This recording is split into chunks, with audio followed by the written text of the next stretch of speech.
the special meeting of the Select Board of Hubbardston. Excuse me. Reminder to everybody here, the meeting is being digitally recorded, so please be respectful of each other as you speak and as you listen. We were only going to be discussing 2 specific items tonight only. No other items will be brought up or dealt with. We have our regular meeting on Monday night coming. That's when we'll be doing our actual business that we have for that meeting. The first item that we will be talking about has to do with trash, and the second, later on, we will be with the Quabbin Regional School Department Superintendent and Director of Administrative Services. So we'll begin by taking item 1, which is the discussion and presentation on trash. Kathy, you're welcome to join us. Lauren as well. Hey, Chuck. So, Irene Cogniton. oh, Irene, go ahead. On. Thank you guys for allowing me to present to you this evening. I'm Irene Congdon. I am the MAC, the Municipal Assistance Coordinator. I'm under, my boss is the Mass DEP for waste reduction, and I oversee all of Central Mass, 75 communities. And this is deja vu a little bit for Hubbardston and Princeton. We've talked about this years ago, but this is a little different, and I'm going to present to you our findings that we did with the survey that went out with the census. So we had great participation with that. So I'm going to share my screen. Because I'm not going to be able to see you, I am going to say hold your questions to the end, and then I will go through that. Let me just start slides.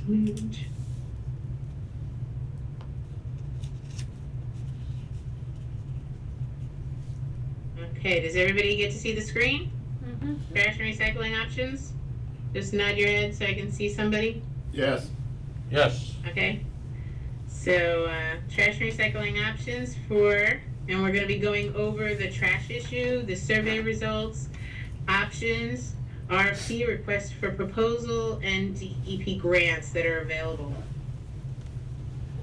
As you guys all know, we do have a Massachusetts waste ban law that certain items cannot be put in the trash. Probably the ones that you are most aware of, because it just happened a year and a half ago, was the mattress and textiles were added for the first time, and then our organics was added for, if you generate, this is only for your supermarkets or big residential facilities like that generate more than 1,000 pounds of food waste a week. But you guys know all this. This is why we have recycling in place, why we have different programs to keep this material out of our trash. Every 3 years, we on the state level do a very comprehensive waste characterization throughout all of the waste to energy facilities in the state. There are 5 of them, and we only have 5 landfills left in Massachusetts as well. So it is unbelievable we need to get our trash pie here smaller, and we have been doing a lot of work on that with recycling. I mean, it's just amazing of what we've done already. But this is what is in the trash at the waste to energy facility in Millbury at Wheelabrator, and this is the breakdown. They did over 60 items, categorizing everything from even biological stuff like dirty diapers and things. So this is very comprehensive, and now I've mushed them together of saying basic recyclables. What is containers that your paper, your cardboard that can be recycled right now at the curb, and what is still in the trash is 12%. So that is great. Compostables, that is huge. The food waste we have is 32% of what can be diverted right now is still in our trash. A charm is a center for hard to recycle materials. And I know for Rutland and Princeton, they are part of Wachusett Earth Day, and that is a charm, a center for hard to recycle materials. I do know that for Hubbardston, you do not have a location like this currently. You had a little place for metal and electronics, but that is not in service right now. Residents could go to Athol. It is an open site where people can take anything, and but we can discuss options more for that for the future. But 8% of those electronics, those bulky plastics, those different items that can be collected at a charm is still in the trash. So we've done a lot of great work on that. I've put the textiles and wood actually is also collected at a charm, but I wanted that to be more predominant, especially right now. We're in spring, and believe it or not, we still have 5% of all of our trash is textiles. It is really unbelievable because pretty much you can throw a stone from any place and hit a clothing bin at a church, at a school, at a gas station. You have Savers, you have Salvation Army, Goodwill, and we even have companies that are going door to door to pick up textiles. But we still have about 70 pounds per person per year is thrown out. So we want to keep on getting the word out that if it's stains, rips, one shoe, it can be put into the clothing bin as long as it is not wet and oily. So that's good. And then wood. Oh, I wanted to go back one. The likelihood, this is the trash circle. So items that we will likely never get, the dirty diapers, the other plastics, the other broken toys, broken mirrors, broken whatever, we'll probably never get. But it's really sad, and I'm going to show you a number that is going to be amazing. That's really your trash, is this 38%. The rest of everything can be diverted. And that's the goal on Mass DEP's part, is we need to get this trash out of the way. So currently, in your towns, residents are paying between $500 to $700 a year for curbside collection.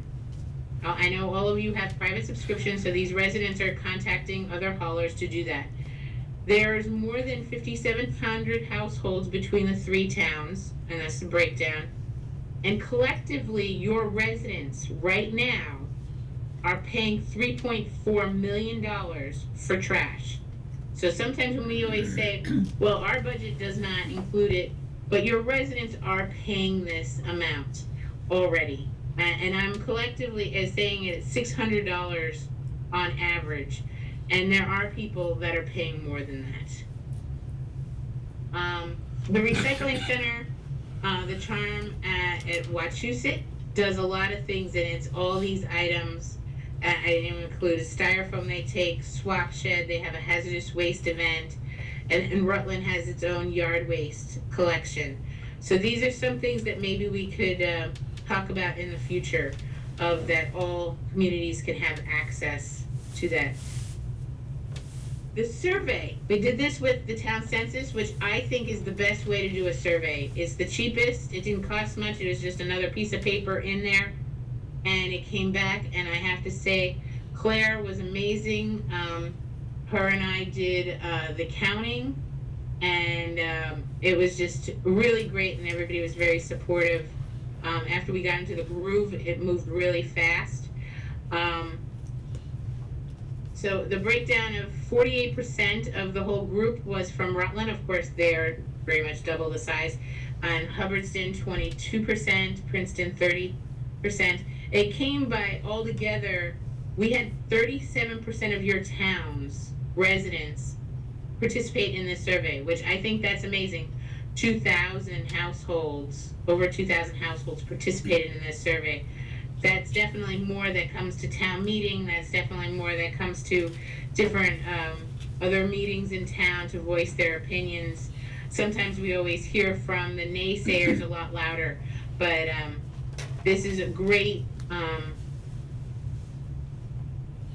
information from the residents in your communities. So we asked, the first question was the number of trash bags that you put out each week. And we said the kitchen 15-gallon bag. And from here it goes less than 1 kitchen bag a week, about 1, 2, 3, and over 4. So that most of your residents actually are between the, it would be a 35-gallon cart. So even though many of them have a 64-gallon cart, 3 bags can fit into a 35-gallon cart of kitchen bags. And with this, the estimated with the 37% participated is about 1,600 pounds per household per year is the amount of trash. So that kind of helps us to understand, because you don't have your trash numbers, so to kind of have an estimate for haulers is to say that you're going to be less, the max amount for the 3 towns would be about 5,000 tons of trash is what we're really talking about. So it that helps us understand where the residents are currently. And we asked how full is your recycling bin, also trying to get an understanding here. So somebody said there was just a fourth full, a half full, which was most of them. It was completely full, or 5% said it was overflowing. And to use the estimated that comes to about that through all 3 towns, if everybody was participating, you'd have about 1,200 tons per year of recyclables. Now, who is who are the haulers? So this was from the survey and the percentages that were brought up, that of course Harvey is about 48%, then we have Casella, other, and then waste management. Likely to use the curbside program, and then this was really good. Not likely was just 22%. Oh, let me go back. And is somewhat likely, 34, very likely, sign me up now. That really said 80%, 78% said they are really ready for a town curbside program. Like, it was just a lot of great information. People wrote a lot of notes of like, it's about time. I'm ready for a curbside program. The prices keep on going up every year. I would like to know what the costs are so I can budget. So it was very supportive of that. And it's this, and I'll share it later, but this is any type of program that we're talking about is a voluntary program. So of course, if people do not want to participate, they don't have to participate. So that works out. Our next question was the likely to use pay-as-you-throw bags in a town contracted curbside program. So we didn't do much education on that. We just pretty much had that line there and just said, are you interested in that? A lot of the drop-offs like Barry use that, and Athol and Royalston and Phillipston around you, Petersham, they have a pay-as-you-go program. But this we did not really educate. So not likely, we got a lot of people, 841 households, 42% said no, they would not be likely. Somewhat likely, we had 30%, very likely 22, and sign me up now 6%. So it was still more than, 58% said that they would go with a pay-as-you-throw type of program. It is up to you. In the past, we talked about this. In some ways, it's like we just want a town program. It's been so long for you guys not to have a town program. But those are the numbers and the residents, what they've said. Likely to participate in a drop-off pay-as-you-throw program. Pay-as-you-throw meaning you pay per bag. You still pay a flat fee, but then you pay per bag for how much you dispose of. Not likely to go to Rutland. And then somewhat likely, very likely, sign me up Of course, that was then smaller. So, a lot of people did not want to travel for that. So the options are the town contracts for residential pay a flat rate. So it's off the tax base and people just pay a flat rate for the town contracted rate. The town contracted flat rate was pay as you throw bags, so then you pay for what you use. Seeing the transfer station at Rutland, or staying with the private subscription. So those are the options that we have. Curbside, to go with the first one, we'd go out to bid, and a request for proposal for a town-wide curbside program. There would be no taxes used, and it would be a user pay. So if people choose not to participate, they don't pay. The flat fee would cover the collection, the disposal, and the administration of the program. The 3 towns would need to put together an intermunicipal agreement, and one community would take on the lead and the billing. And right now, we already know that all 3 towns use the same software, so it's very easy to come up with to do the addresses to do a billing service, because you guys already have the same software. So that just makes it really easy. And like I said before, just to stress that it's a voluntary program. So if people really like to keep who they have. Grants available. So things always change, but as of right now,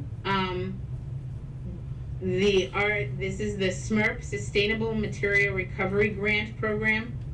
We do not have our own recycling carts at this time. We did last year, but not this year. But Recycling Partnership is a national organization, nonprofit, and they are providing recycling carts. That grant is for about $15 per household for the recycling carts. The town of Shrewsbury just got it this year. They're getting their carts delivered July 1st, or soon. They're starting July 1st, so it'll be in June that they're getting their carts. And the town of Sterling got that last year. So there are towns in Central Mass that have been receiving this grant, and we can apply for that. The pay-as-you-throw grant, that is only if you choose to go pay-as-you-throw. And that is if you go to the bag program, just straight bags, everybody has to be in their own bag, then it's a $10, oh sorry, I put 10, it's $20 per household. It's 10 if you were a drop-off, it is 20 if you are curbside program. If you are doing 35 gallon carts, then it's $30 as of right now, okay? You can start the program, and then later we can come back and get that grant again. So just note that those are a one-time grant for those, and you can come back to it. We have the yearly grant, which the town of Princeton and Rutland have been participating in. It's called the Recycling Dividend Program, and Nate has already gotten stuff moving ahead, so Hubbardston will be able to get in for this new year. The grant opens now in April, and the closing date is June 12th. The other thing is the technical assistance. So right now, Princeton really has my time, but I've been working with all 3 of you on the surveys. It's an 80 hours to work on moving forward on your trash and recycling program. I do kind of consider that Princeton planning to go pay-as-you-throw at a drop-off is not happening. So at the close of this, I think that we have to discuss if one of the other towns want to take on to reapply for the technical assistance grant if you choose to go to a curbside thing or curbside with pay-as-you-throw. So we're going to need to re-up that technical assistance grant. I just wanted to kind of sometimes step back a little bit. Sometimes we get into the numbers, and these are more numbers, but to realize that the savings, each of if we talked about paper, this is what happens when you recycle that. If we were talking about aluminum, these numbers would be a lot bigger. If we talk about plastic, it gets a little smaller. But each item that you put in the recycling bin has new life, and we don't have to go to other countries to start digging and getting their ore to use our products. So there is benefits, and that's why this is why we're talking about why to consider change. The residents will save money because right now they're paying a lot, millions of dollars for trash service. The control over the bill, it's very hard. All of you guys are having haulers that every month or every 3 months, 4 months gives you a bill, and somehow there's a new fee. You'd have control over that bill to know what it is for a 3-year period or a 5-year period. More recycling opportunities. It is a voluntary program. You can save on wear and tear on the streets. It's just really amazing. Just by going through this process, we have seen that it helps on the saving of the wearing and tearing, just with the communication, the education of the program. Saving of natural resources, that's what I just shared before, just with paper alone. And this is the residents coming together to support an efficient program, because this is not taxpayer money. This is the residents just pooling together their funds. And then this is my contact information.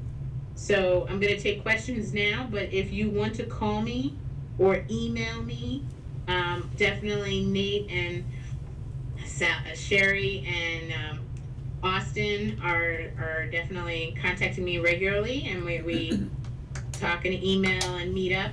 But if you guys have any questions regarding trash and recycling, I did not bring up, I'm going to stop sharing here for a second, is the, for all questions about recycling, we have a wonderful website called recyclesmartma.org, and that is an amazing resource that even though you're a private subscription right now, what can go in the bin?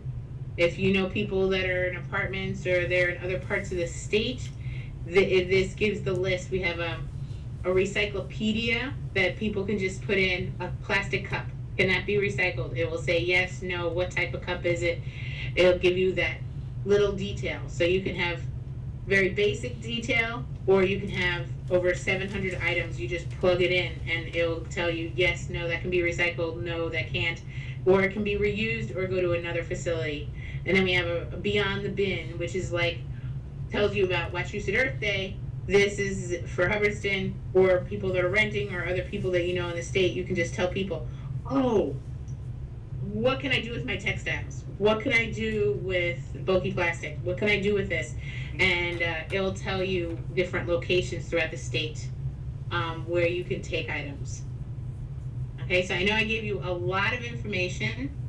So if people want to put their hands up, and then we can just go there. So I think, Nate, you got your hand up there. Yes, Irene, thank you so much for coming this evening. I just feel it's important for not only the Hubbardston elected officials in this room right now, but everybody listening from whatever town they're in, whatever capacity they serve in, to know that this is a option at this point. I feel like there was a number of statistics in that PowerPoint or ideas that may have seemed like we are a little further down this road than we necessarily are.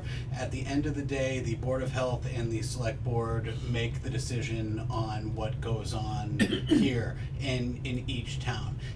Even if we were to say go and do the RFP to seek options for who would be interested in taking on the 3 communities as a whole client, we could then after decide, hey, you know what, for X reason that's not working for X town.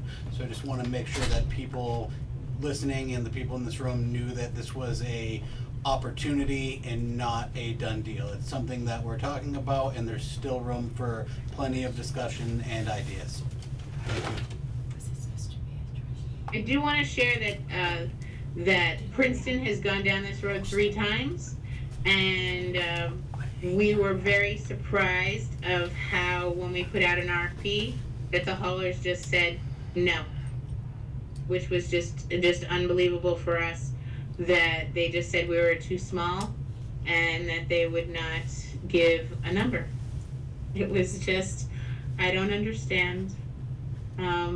You don't want money? No, they're like, we get $700 per household, why would we want to go down? So I do think economies of scale could help, but yes, it's up to you of what you want to do and what the next steps are. I think there's a Peter. backhand over there. Peter, go ahead. Hi, Peter Walker speaking, Select Board. Can you pull up the screen again on the fee structure, please? If possible. Yeah, I'll show my screen.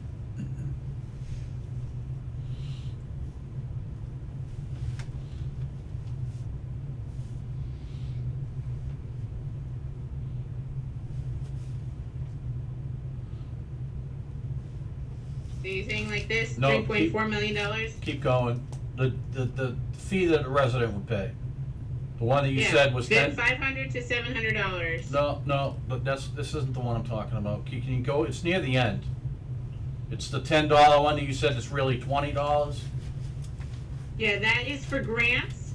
Oh, that's grant, Yeah, that's funding that we would get. That's a grant money. That's a one-time per household grant. okay, for grant money, okay. Yeah, All right. that would help you for starting up the program, maybe for extra staff or for getting the bags, getting things moving. Yeah, Okay. this is these items, $15, and that's really 20 or 30.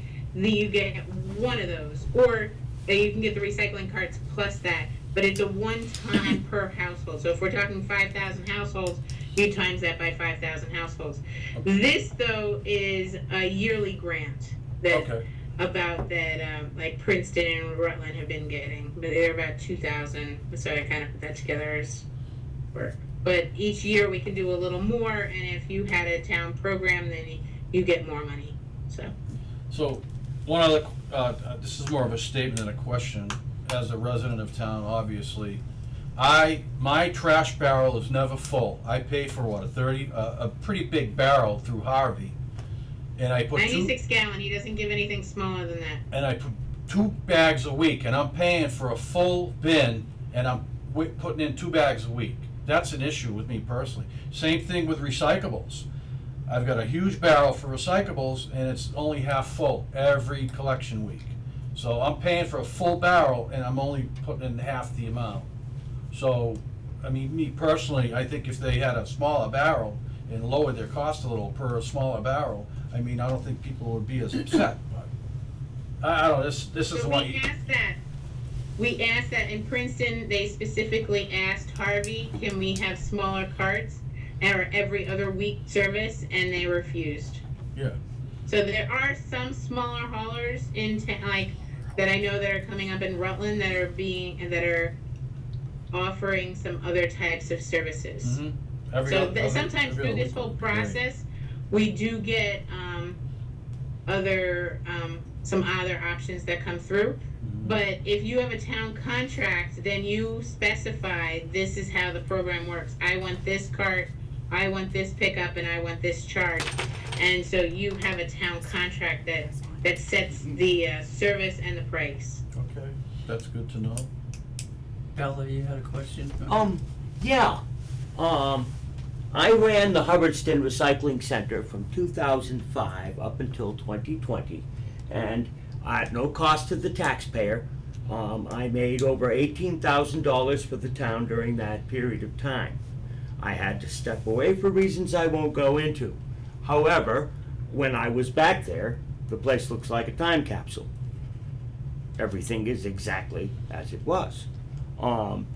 Give me power, electrical power, and some people, and we could start the Hubbardston Recycling Center again for, we need to get the oil container recertified. I'm sure grant money would cover that. There were issues with title and like that, why National Grid wouldn't turn the power on. But you can't run an agency of the town without electrical power. Give me those, and we can be taking scrap metal. We opened up last year and took scrap metal, and filled the bin twice even.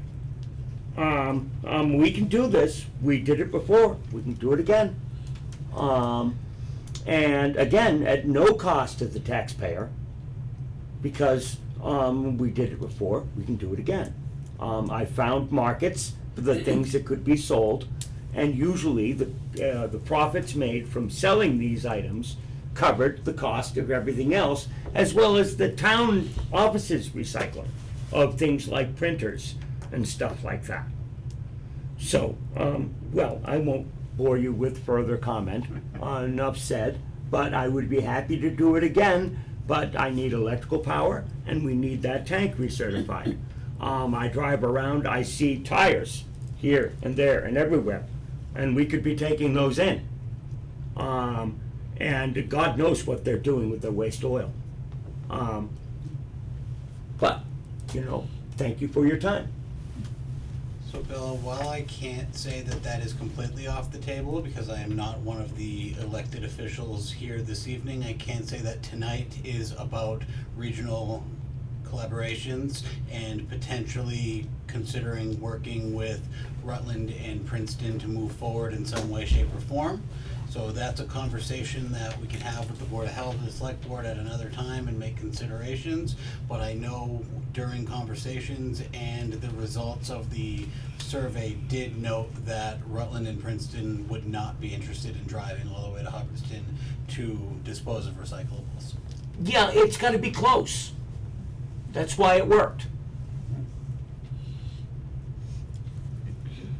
Does anybody else have any other questions? You can Yes, put your yes, hand we up do, or- yeah. I do. Okay. Hi. I worked with Irene Cogden probably, I don't know how many years ago. This very same idea, Rutland, Princeton, pay as you throw, all joined together. We did workshops. I spoke in Rutland, I spoke in Princeton as the chairman of the Board of Health. This very thing about pay as you throw. And they went with it, we didn't. People were very territorial about their trash. I couldn't believe how territorial they were about their trash. You say you have 2 bags. I have 2 bags every 4 months. I pay, what, $36 for 1 month for pickup, one pickup That's a it? month. Well, I got in right when Christoph went with Harvey. That's who And I then have. I went away Ooh. for vacation. I had to continue to pay to keep that because if I didn't, I got pushed up to pick up every week. And who knows how much that was. I don't have trash. I recycle and everything like that. And I have compost piles. But the pay-as-you-throw program, buying the bags, and I think Worcester does it. I mean, I do see other communities with their yellow bags out there. The cost savings is great if you recycle and if you compost. But if you're throwing everything in your trash can, you're gonna pay out the nose. And that's where people had a problem. Well, I don't wanna do this. Well, I couldn't believe some of the things I got thrown with. So, I'm sorry I'm late, but I just saw the email at 10 after 6. Ma'am, can you state your name and address for the record? Lucinda Oates, 20 Elm. Thank you. One thing that's different, Lucinda, and it's great to see you, is that this survey did hit a lot of people, and they came up with great information. So we did get so many people from Hubbardston that did express that they want a town curbside program. So it's not necessarily pay as you throw right away, or right now, or ever. You know, is that 58, you know, so we had those numbers and there's graphs, so we have it on, that we can share also the PowerPoint later with people.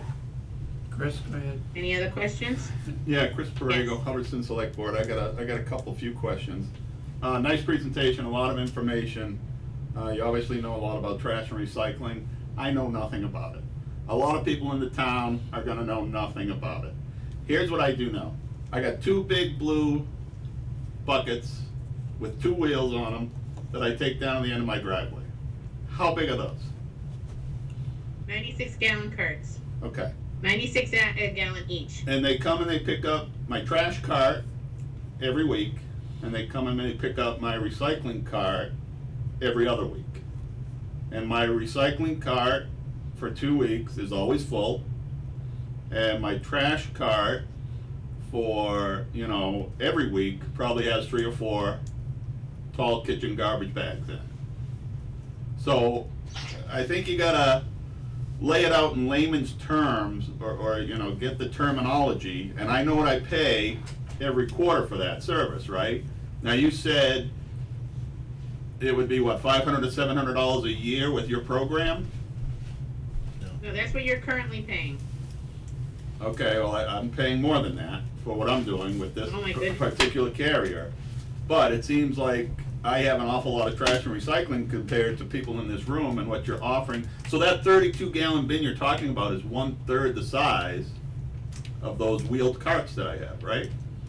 But that's just one option. I'm not giving you your program. Right. You'd go out to bid if you want to, that the 3 towns together or separately, but I'm just saying Princeton already tried to go separately and they did not get a response back.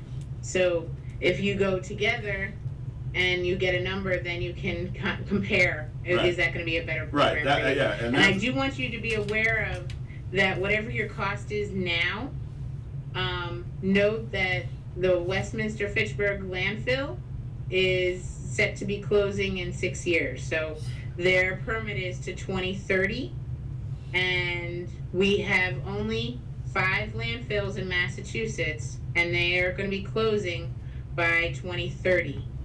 So we already have trash that is already going to other states, and they will,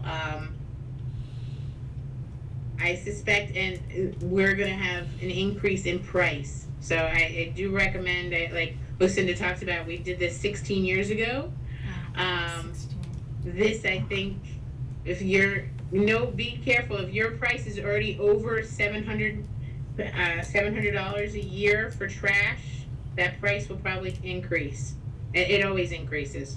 Right. That's not a, Right. and so if you can get it into knowing at least for 3 years what the price will be, and that you get the economies of scale of with a town, then you get the price set, and you have control over what the service is. Okay. All right, I understand everything you Like said. I said before, it's a voluntary program and a non-tax program. I understand. I think, and I don't know if this is something you could do or something Nate would do when we get more into the weeds about this, but we gotta talk about this in layperson terms, you know? Like you just had to educate me a little bit about my trash and the size of my barrels. And, you know, I can do the math and figure out what's a good deal, and we can talk about, you know, potential closings like you did down the road. But when we talk about this and the community wants to learn about it, I think it's gotta be translated into what we all deal with and can physically see and touch every day. Absolutely. When you have a new program come out, then you have more of a picture flyer coming out and saying, here is the option, this is the size of the carts, this is what type of the program that it would be. Excellent. In most cases, yeah, there's just options. There are options that you really wouldn't change the size of your carts unless you really wanted to, you know. So there is options available, but you can't get there unless you get some numbers. Right. I can't make up numbers for you. I have no idea. And I wouldn't want you to either. All right, very good, thank you. Okay. Irene- Anybody else? Irene, I feel Yeah. like Hubbardston's been taking the lion's share of this conversation. Is there anyone from any of the other communities that has any thoughts on this moving forward? I guess even as the Hubbardston TA, I would like to know kind of the thoughts of the other 2 communities before we take too many steps down this path. If anybody else wants to Phil Gott. unmute. This is Phil Gott. I'm on the select board in Princeton. Came to Princeton in 2016 from Northborough, where we had pay-as-you-throw. Then it was $3 a bag for a 30-gallon bag. And I usually threw out one or two a week, with recycling separate and free, curbside pickup. The program worked very well. I was shocked when I moved to Princeton at what I had to pay. Currently have Harvey, the same two 96-gallon bins, same amount of trash as the last gentleman who spoke, very little. And I'm paying $160 a quarter, That's better than Well, mine. about $700 a year. And I would be willing to drive to a transfer station. It would end up being maybe once a month or once or twice a month at the most. But I applaud the three communities for getting together and even discussing this and trying to come up with some options, because we need to do two things. We need to cut the costs for our residents, and we need to reduce the total amount of non-recycled trash that gets either burned or put into a landfill. And even if you burn it, you've got the ash to deal with, so ultimately you still need a landfill. So the more we can recycle, the better, and I'll do whatever I can do to encourage people to move in that direction. Thank you. Thank you. Thank you. Anybody else? I can't. This is Jocelyn Denita. I'm sorry I'm not seeing how to raise my hand. I'm live in Hubbardston on 23 Cruise Road. And one option that I wondered about that is, I know, used in some other towns, is the option of a transfer station. Is that something, how does that fit into this, the options that we might consider?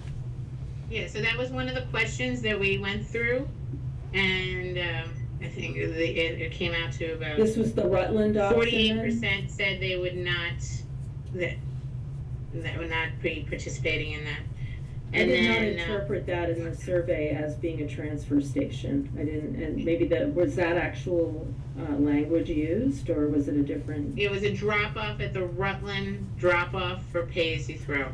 Yes, that was, Okay, so to me, a transfer station is actually not single stream. We actually would separate, and then the commodities could be sold from their respective bins. Is that something, like, for example, on the Cape, Eastham and Wellfleet both have really comprehensive transfer stations that are incredibly effective.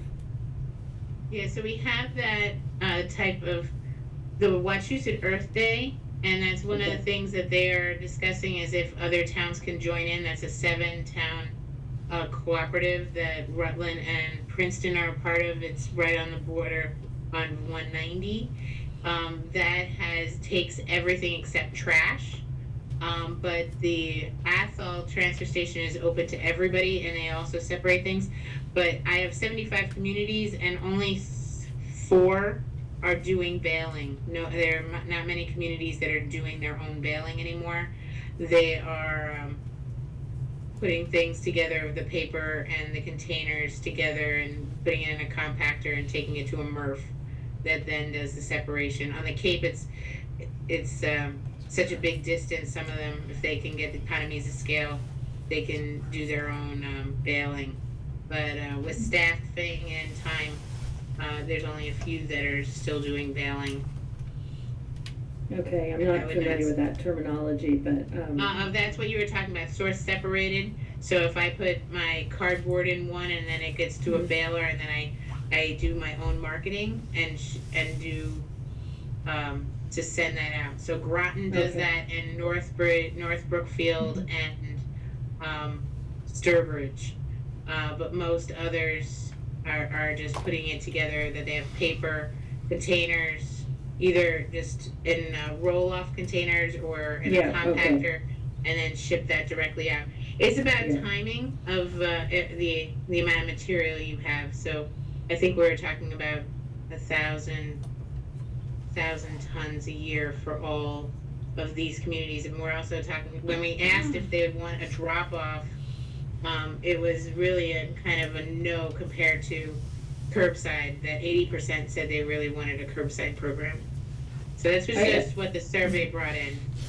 I fall into the camp of others who compost, recycle, and have a two-person household. So we literally, my husband didn't put the barrel out this week because we just had one tiny little bag of trash. So And I understand that completely. It's crazy. Yeah.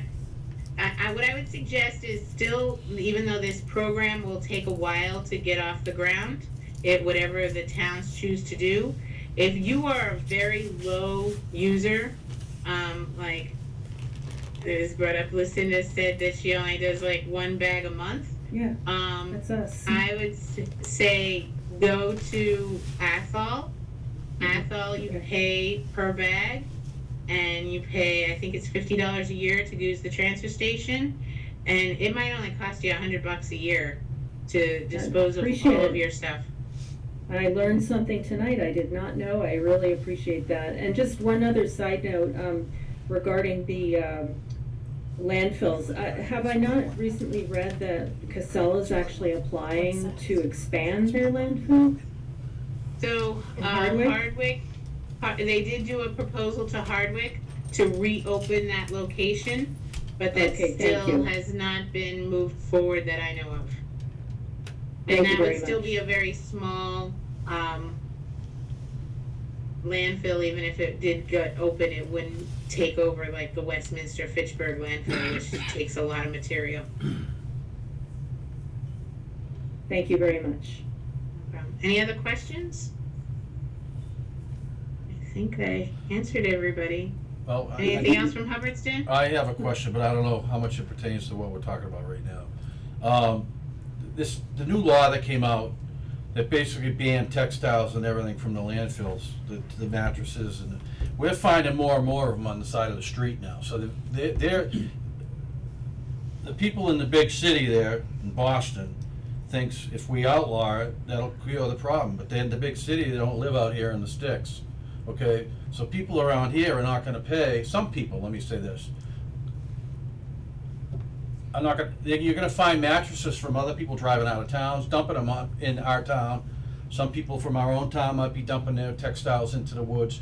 We're seeing more and more of that. I'm reading more complaints about it locally on Facebook in this town. Mattresses and just stuff showing up out of the blue. It was always a problem at the transfer station, people Okay, dumping so, illegally. what I'm saying is You people have don't wanna place pay to really get rid of their close to you? textiles anymore. They don't wanna pay to go to Gardner to get rid of the mattress. It's going in the woods. And it's created a problem. The new law has created another issue, which is it's created litter, probably tenfold. There has been a proposed law for almost about, I want to say at least 5 years, if not longer, that mattresses like in Maine and in Vermont and in Connecticut and Rhode Island, that it would be when you buy it, you pay a small fee, and then when you are ready to get rid of it, it gets taken away for no cost to the resident. That bill has been paid, even Rhode Island has it. That's a great idea. And Connecticut has it, but Massachusetts doesn't, so I would say talk to your legislator about that. That it is still on the docket. Okay, There's also for paint, and the paint people, I was just in a conference, they're like, we want this. So the people that make paint want the paint bill, and Connecticut has it. yeah. Maine has it, Yeah. Vermont has it, but somehow Massachusetts does not. So, I would say take a picture and share with your legislature, with your representative, that this is an issue. A lot of communities have been finding other options. We do have charities that are in need of mattresses. So please keep on putting that on your website, that people can take them to different places that they need mattresses. So if they're going from bed to bed, house to car to truck to somebody else's bed, it's fine, but if you leave it on the side of the road, then it gets really junky and it has to be disposed of. You do have raw materials right there on your border with Gardner. They are recycling I know, that's every where I bit go. of it. Yeah. They fillet it, and they recycle all pieces of the mattresses. So that's one item we don't want into the landfill Yeah. or into the waste energy facilities. So that is why we have the ban on that, is we don't want to use that space for something we know can be recycled. Yeah, but the problem is people don't wanna pay to do, some people don't wanna pay to do that. I don't have a problem paying to get rid of TVs and mattresses and stuff like that. But you have a certain majority of people that they're gonna dump it in the woods. They're not gonna pay $25 to get rid of a mattress. And that's really cheap. I've had some unbelievably at over $120 to get rid of one mattress. Yeah. So for $25-$35, just say thank you. Yeah. Because it can go up. I think Nate had his hand up. Yes, he I does. don't know if I. Yes, so Irene, I'm just trying to, we do have a second session, at least here in Hubbardston, so we do have to close out in the next couple minutes because people are arriving. But I guess, what are the next steps? What would you need from the town's, select board and board of health in order to move forward and consider these options? Like, what types of votes would you need? What types of information will be provided for those considerations? I say look over, I gave you the results from the survey, so it's up to you to decide what you wanna go forward with. If you want to see what the numbers could look like, for a curbside program, because that was just the obvious that residents did say they wanted a curbside program. You guys could go out to bid with the communities. I think the next step then would have, support, for another technical assistance grant. That's free for Nate or Austin to fill out. I think Sherry already had it twice. So, we'd need, Hubbardston or Rutland to fill out that next one. And, I think that's the next step, because we can't really say any numbers without getting the numbers. So if you wanna go down this avenue of seeing what the curbside program numbers could look like, we gotta go out to bid to find those numbers, to see what that would look like for the 3 communities.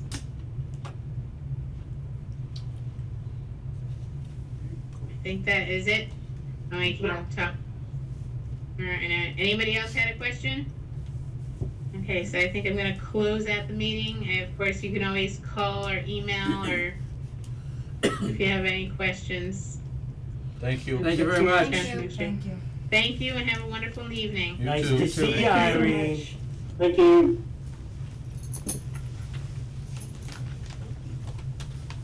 Well, you are gonna segue All on right, to the other half. Those who wish to leave, I will exit. we'll take a short My compliments to pause you here all. before we deal with the school department. Do they put it to bid, same trash haulers that we already exist in town? Pretty much. Because we only have so many approved, right, there's only 3 approved, there's still public and waste management and Harvard. Well, there's other trash haulers. They're not They have to be approved, they approved have to by- be approved for Hubbardston by the Board of Health. Yes, Yeah. they would apply. Yes, that's what I'm saying, but Yeah. so we could go out even further, but what incentive plan say Harvard Health? Because there's They're 3. gonna lose money. Yes and no. Because they're probably already in all 3 towns, they're getting a lot more per But if they household. got No, I understand. all of it Bullshit. instead of Paying for their 96 My recycle barrel is But they, much, much we big, couldn't much guarantee bigger. them all Mine of have it, trash. because it's I have voluntary. more I have a recycling. smaller So only trash. people Yeah. who want Oh, to yeah. would sign on. No, I knew So that they're was not, coming. it's not like they're getting sole trash companies in towns. Sort of like the events there coordinator. is an issue with that, but hopefully, if there's a cost reduction, Putting together then the a large announcement. majority will sign. Yep. That was my point, we gotta see the Okay. numbers, right? The numbers and the size and all that kind of stuff. Yeah. And you gotta break it down to the common person like me, because I don't have any numbers. So how they would I'm have with a you. smaller container with those trucks that they I know, use. I know. Because if it's a tiny little container, Okay. their big forklift thing isn't gonna be able to Yeah, pick them up at all. Yeah, That's like probably it why doesn't- they're all This in is the my same husband, bucket, for right? Board of You Assessors. pay for the big bucket, because that's what the truck will do. Well, Well, my recycle bin is much bigger than our trash one. Oh, really, and it picks Yeah. up the regular trash one, no problem? It's a much smaller, bin than the Anybody else wanna recycle. sign that? Huh? It's for my husband. Who do I use? He's running for Board of Assessor. What are they trying to I do couldn't from tell me? you, I was just saying It's like, after I checked get with some my wife. signatures for me. I'm like, First yep, time I I've will. heard these figures, and so I wanna know if I'm I'm putting like, in people the will effort. jump. I use Republic. Thank you. Oh, Well, that's what I got. I feel like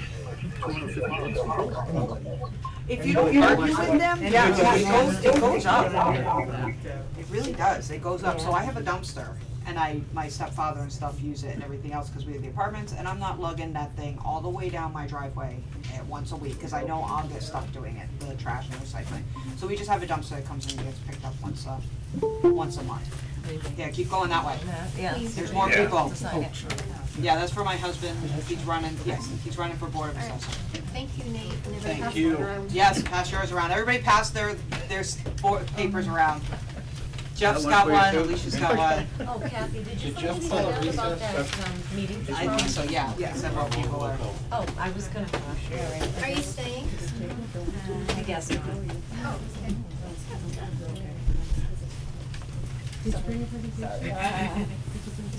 Colleen, Cheryl, if you would like to join us. No, I think. You know, another trash issue I've seen is, I watched my policy. If you guys would like to join us at the Dump table. the trash, you know, it's supposed to go in and they're supposed to pack the trash, Yeah. open up another bin. And put the recycling. Everybody it's all can one stay, we thing. can have Yeah, all it's the all school one thing. committee Yeah. strong. Yeah, Yeah, let's do it. Everybody come All on Because in. what's the sense of recycling? So it's all they going, do straight line. it's all going to Thank you very trash, much. but they're charging you for 2 containers. Yeah, I know. Oh, It's one of those, yeah. Cheryl, you wanna come up? I need a video, that's what I need. School committee people, there's room, there's chairs, you can come up and join us too. Yeah. Whatever you chairs whatever you you want, want. chairs Yeah. right there. Deb, No, all together. You want me to sign? I can sign. I'll sign anything. I'll take anybody. I got a blank. Me too. You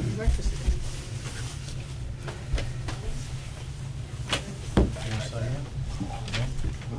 My nomination. Nomination. Is this your pen or mine? That one, the Cooling Grain's mine, but that's okay. This one? If Chuck wants to steal my free pen, it's fine. Chuck, you got one too? Do you have, no, don't, are you running for something? No? Are you running for anything? No. Oh, I saw you with one, I was in front of you. Yeah, we just, this was Jeff's and, Oh, okay. Jeff's and then, Alright. yeah. Figure it out when I get to the Jeff grocery and Alicia. Just trying to get the signatures. Jeff's daughter. Jeff's daughter. Okay. Jeff's daughter. An amazing couple of weeks. All right. People on video will probably watch us like. We're ready to go. I'd like to thank you all for taking your time. I'm talking to the department people and our school committee people for sitting down with us. We really appreciate this. And hopefully we can, all appreciate it when we all go home. So how do you wanna, start this? Nate? Thank you, Mr. Chair. I would like to thank everybody here this evening for joining us and thank the Superintendent, Colleen Muha, and the Director of Administrative Service, Cheryl Duval, for joining us this evening to present directly to members of the Hubbardston Select Board, Finance Committee, and School Committee delegation. So I would also like to thank the members of the school committee for attending. I know we only sent the email a couple days ago, so thank you for coming out on this rainy night at short notice. So, Mr. Chair, with your approval, I will pass it to Cheryl and Colleen Absolutely, to absolutely. present their presentation. So- Good. And of course, So Colleen or Cheryl, who's gonna start? I'm gonna start. Okay, So thanks for having us. So we have held several meetings so far, and we're thankful Hubbardston has attended a few of those meetings along the way. So what we hope to show you tonight is a little bit of a summary of what steps we've taken so far to get to the point where we're at. If you have any questions as we're going along, please don't hesitate to ask. We sort of get in it and think that everybody knows, what we're talking about.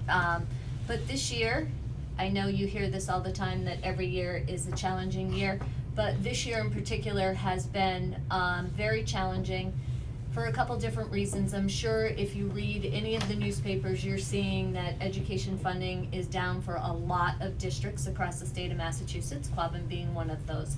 We also came to the end of our ESSER funding, and our ESSER funding was given to us, at the end and sort of during COVID, to regain learning loss, to pay attention to the health and safety needs of our staff and our students, and really to address the social, emotional, and mental health well-being of our kids. And so we are gaining ground, but it's taking us longer than anticipated. And I know, again, you're reading about this in the newspapers, but we're just having trouble catching up on our learning loss.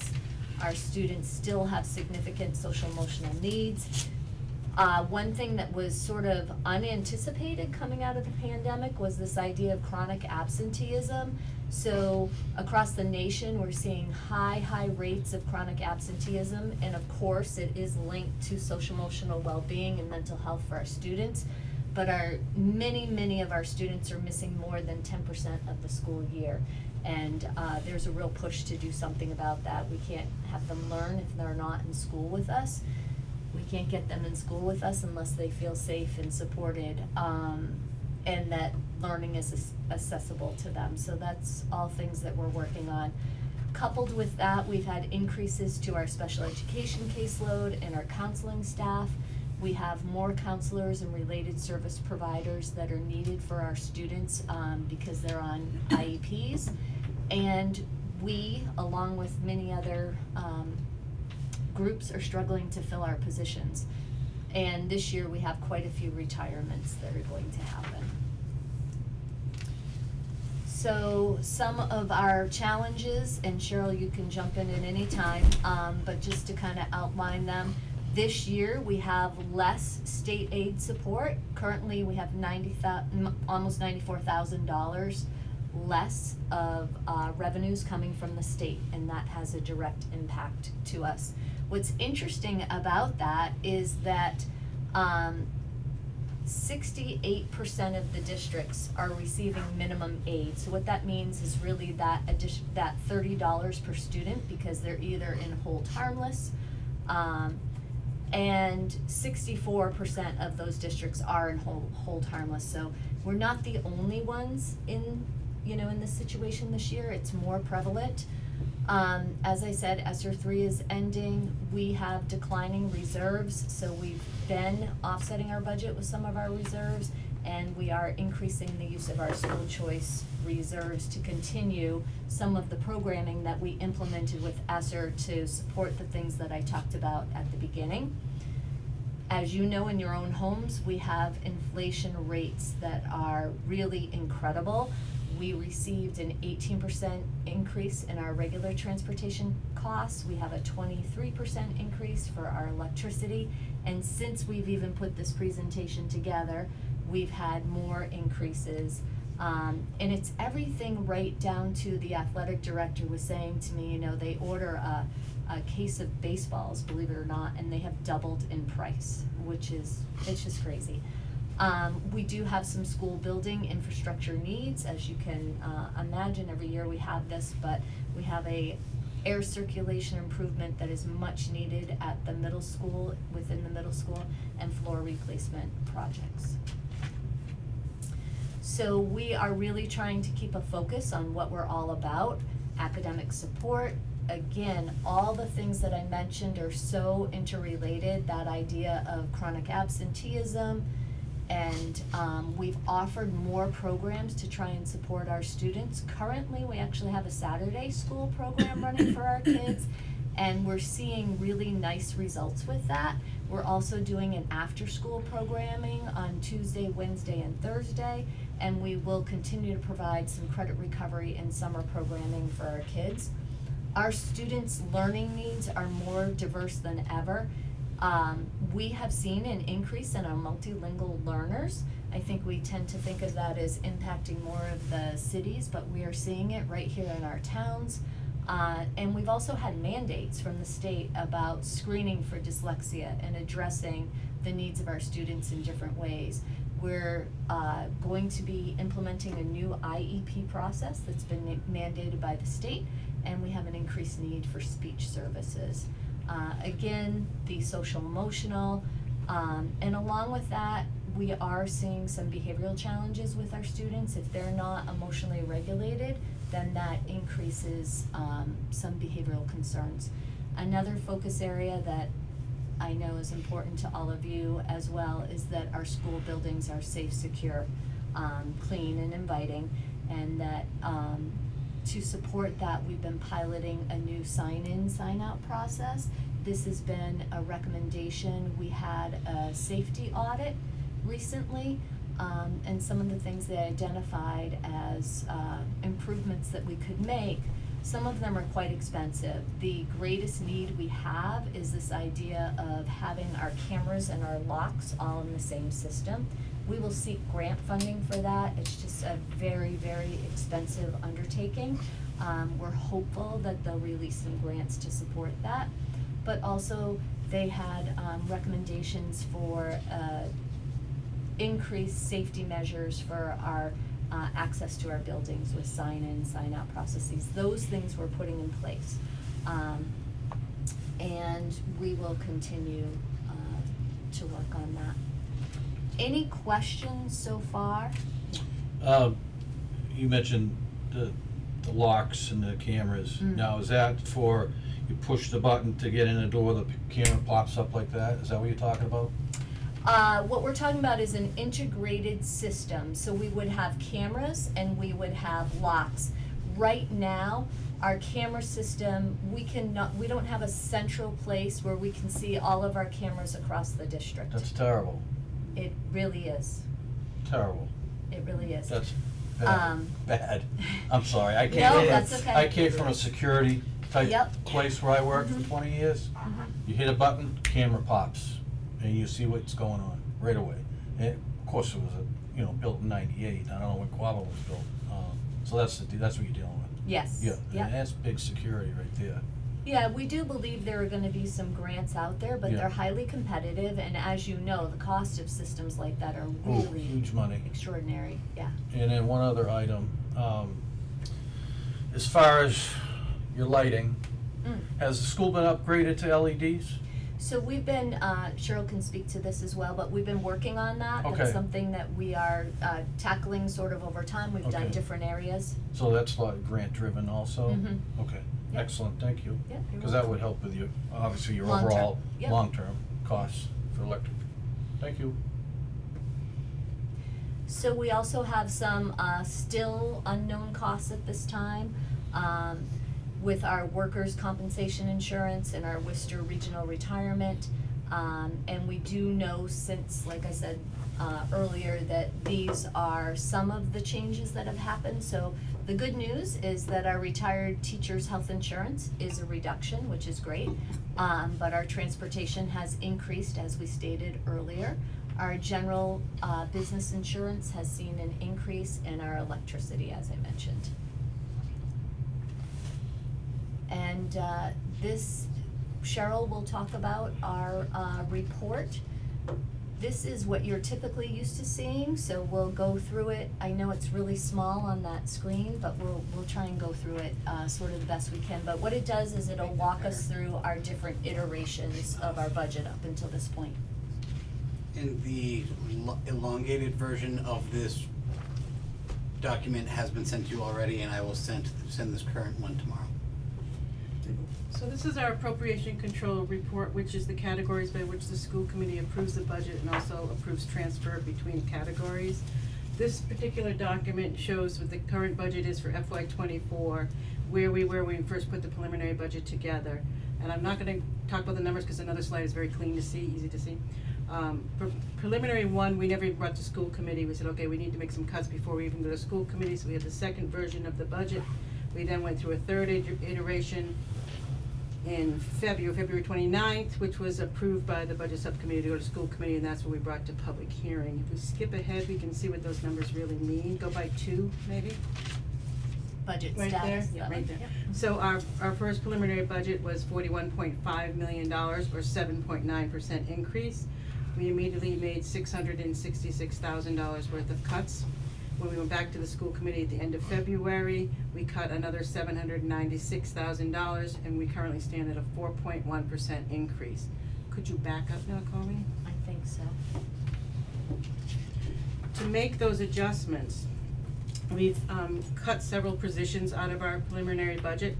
2 of the positions that were requested were cut right off the bat. One school asked for a special educator. Colleen and the principal looked at the numbers, said, we don't need a teacher, but we could definitely use another intervention tutor there. And by by period, proposed number 3, we cut the intervention tutor. There was also a request for paraprofessional, again, when Colleen sat down with the principal, went through the numbers, there's really not a need for that paraprofessional, so we cut that request. The rest of these cuts are either a reduction in force because someone is leaving and we are able to make a shift somewhere else in the district into that position, or we are laying people off. So the ones that say reduction in force are people are being laid off. The ones that say reduction in force by attrition is because someone is leaving and we're gonna fill that slot with something else. So you'll see when we're said and done, in the budget, which is the second category, at that point, we're down 11.3 positions from when we put our first budget in front of the school committee, or $670,000. Additionally, the last 2 items are positions that were not in the budget, but they're in other sources. The first one you'll see is academic coaches and interventionists, which is also above because some of them are paid with the budget and some of them are paid from Title I. So I keep them separated because those cuts don't affect the budget.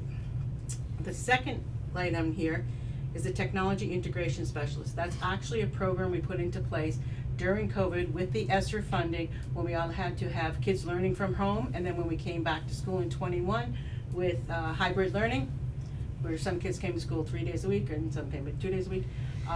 So that program we're actually cutting. So there's reductions in force there. That's how we get to where we are today at 4.1%. Cheryl, can I pause you for just a minute? So one thing I wanna say about the positions is what we really tried to do,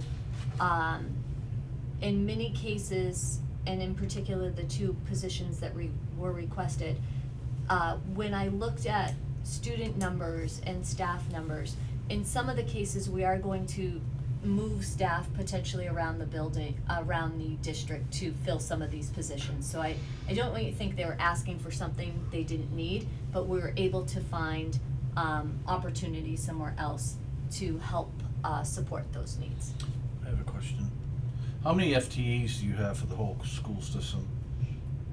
Full-time slots? And at what percentage are they filled? I don't have that with me. Okay. We have some open positions right now. They're Yeah. not what they were a while ago. Yeah, I figured that, but, Yeah. if maybe somehow I could know how many how many full-time positions you have allocated and how many are actually filled. That would be nice to know. For me. I mean, Sure. I'm sure the board also would like to know that. Yeah, if you give us a little bit of time. Yeah, no, take your time, I was curious. When you see those numbers, you'll have to keep in mind, like, for example, last year in October, we lost a special educator in a very intensive program in October. We couldn't find a replacement all last year. So it's open. It was open all last year. We Okay. found someone to start, I wanna say it was after the 1st of July, lasted a month and a half, 2 Really? months. It's been open since then. We just hired the person this week. So when I say the position is there, it's a 1.0 position, but she started this week and she's only gonna be in school for 4.5 months. Right, You know, right. It's hard, it's such a revolving door right now, it's like we can't even keep up And with it's every, I consider your school a business, and it's like every business model out in the country right now, you cannot fill the jobs, so. Cheryl, on the layoffs, is it across the board or what levels? Are teachers being laid off also? Yes. We don't say, okay, we wanna have equal number of I didn't mean it that position- way, I'm just No, curious in terms of where we can make where it your and based on savings the, are. and based on what the class sizes are. I mean, I do have them labeled here as to what they are. We don't label them by what school they are, because right now they don't know. Yeah. They get notified in May, so we don't want it out there and people Understood. panicking, but, Yeah. if you look at the list, there's a middle school teacher, it's reduction by attrition, so someone is actually retiring, and the person that's currently doing some IP program and the community engagement for our district, no longer gonna do that job, is gonna go into the position that is retiring. We had 2 certified nursing assistants with our nurses since COVID started, actually. One has been out on almost a full year medical leave, and one of those positions is going to be cut. So that's a layoff. Now, those who are retiring, are they all going to be replaced, or are some and not gonna be replaced. That's why reduction by attrition means, is it's not, they're not being replaced, They're not, okay. but someone else within the district may be cutting that position to move into it. It's not as easy as saying, I'm retiring. It's not as easy to say that, okay, I'm gonna be cut and the position's gone. Somebody has to do my role, but it might come from somewhere else in the district. Okay. That's what by attrition means, So you're adjusting class sizes to, you know, if one class has, I don't know what your standard size is right now, but if you're adjusting class sizes to make up that position? Exactly what Dr. Muvazan is. Okay, excellent, thank you. So, 2 administrative assistants, that's a reduction in force, 2 layoffs in administrative assistants. The Director of Teaching and Learning and Support, Mr. Wyman left us in October, maybe, October. We haven't filled the position and we're not going to fill that position. Middle high school teaching position, reduction in force, a layoff. Guidance counselor, she's retiring, we're gonna restructure the position, except we got another retirement, so we have to relook at that. An elementary teacher due to class size, so there's one retiring, one's gonna move over there and reduce somewhere else. Another special ed teacher, a secretary at the high school's retiring, she's a 260-day employee, we're gonna cut the position to 193 days. And again, the technology integration specialist positions are gone. Thank you. So I hear you saying that, these people that are leaving, whatever way, you're gonna take existing resources to fill the roles that they were doing. What are you gonna do about the empty roles where you take these resources from? That's really where the cut is, right? So you're not backfilling those No. positions? Question for you, if you don't mind, Colleen. Sure. You said there's an increase statewide, and nationwide, but, absenteeism? What kind of expense does that add to the, school department in terms of trying to get them back, Thank you for etc.? asking that question. So I think the expense is, one of the reasons we're having to offer all of the credit recovery programs and things like that is because our students are missing school at high rates. Also, all of the academic supports, and I believe some of the increases to the specialized instruction are because of chronic absenteeism. So students are missing large amounts of learning because of this absenteeism. In order to catch them up, we're having to provide more and more interventions, whether that's also academic and mental health support. A lot of chronic absenteeism is driven by anxiety, depression, things like that. So it's really complicated. Do you have any, examples of, for example, I'm a retired teacher, Sure. taught at Gardner High School, but that was quite a while ago, but I'm trying to, there's no easy way of putting this, but there were families who played the system. Okay, the welfare aspect of it, the kids stayed out, they knew the law better than anybody else, so the kids stayed away from school just for the right amount of time, and then the school had to deal with it, and basically had to get the state involved, and the state then had to get involved to tell the parents, okay, they're either in school or it's the Well- welfare, and they would come back to school a couple of days, and it started it all over again. So, I was just curious yeah. if that is still going on, cause it was going on when I was teaching. What I will say is that there is not as much support legally, if you will, to support our students coming to school. So we used to be able to file, and I mean you still can, but basically you might have a student and their family go to court and then they would say you need to get your child in school. But there's not, they're not seeing as many, they're not running as many cases, they're trying to refer them to DCF. DCF is overwhelmed, and so it falls back to the school. We have a social worker, we have 2 social worker positions. These are positions, we added one when ESSER funding came out. Last year we had a social worker leave us and we were unable to fill it, but we do have a second one this year. But that is the really crux of the work that they're doing, is partnering with families. We even have school bands where we will go out and pick our students up if they miss the bus But you and have two people who are trying to different deal thing with like all of that, that. 2 people across the district. I don't know if I answered your question, but it's, You did, thank you, Yeah. I appreciate that. So, one more quick, if you don't mind. So, I forget the percentage, did you get 10% of the absenteeism rate right now is 10% of students? chronic absenteeism Chronic. is considered 10% or greater, So that's students out who of are a school missing year of 180 180, so 80 18 days or more. 18 days a year. And Or the more. town that pays for that student to go to school is, so they're wasting taxpayer dollars in these towns. That's what's happening.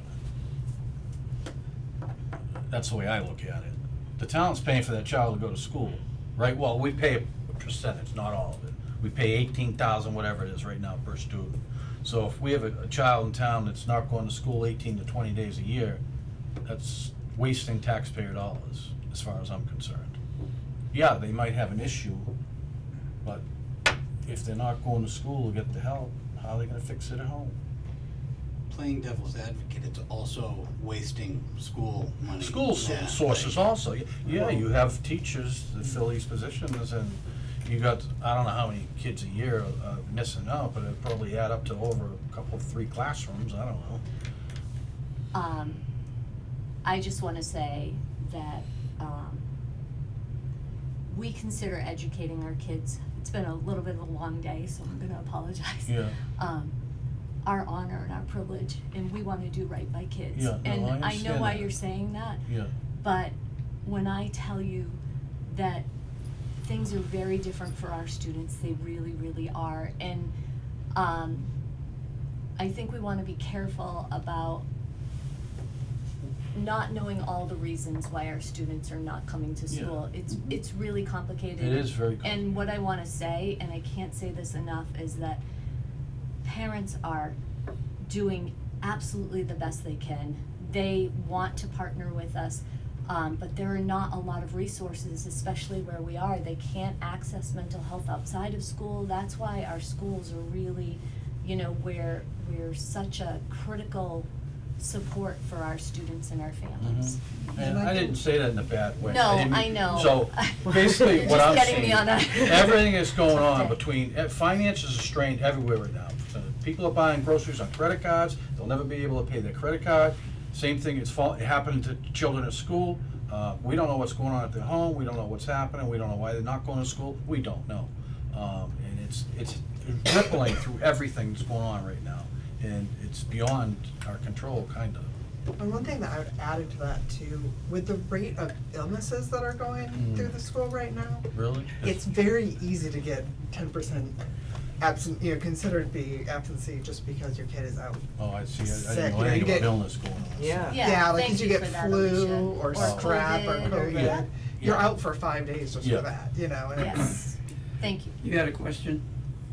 Yeah, so does Corbin have any, outside agencies that come in to do in-school counseling? Excuse me, could you speak up and identify yourself? Oh, yeah, Lori Tamalia, I'm a member of the Board of Health, I also Oh, okay. have a school nurse, I worked for Gardner for a long time. Gardner has a lot of in-school counseling that goes on from outside agencies. So say CHL sends counselors into the school, they get to bill their insurance, so it doesn't cost the school anything. Yes, it's a little bit of time out of the classroom, but it's like a great way to get them the resources without it costing the school anything, without getting more guidance counselors and things. And I just didn't know if that was something you guys thought about or tried. We do. Yep. You do have So, some that come in. Hubbardston in particular has a relationship with U Inc. But due to our area, we are not always in the catchment area of where we can get the support. So we have, tried to partner with some of the organizations actually that Gardner has, but we're not within the catchment area, for our middle high school. So we do it where we can, we're always looking at it, and Yeah, cause I know that the community health center, the new one in Gardner, right next to Walmart, they do have behavioral health people in there too, and I didn't know if you tried to contact them, cause they're real close, I mean, I don't know if they'd go all the way out to, all 5 towns, but just a. right, no, just a thank thought. you, yes. Nope, I'm fine. Anyone else? Do you have anything else? I think we have, do we have a couple more slides, Cheryl? This slide here is just reporting, other funds that are used to support district operations. You see, we take money from our school choice revolving account, our school property use, SOA is a grant, all the rest of them are actually grants. So these all total, we're hoping we get our grants at least the same amount that we're having this year, of $6.1 million from other sources. I provided for the school committee a per pupil expenditure versus the state average for 2023.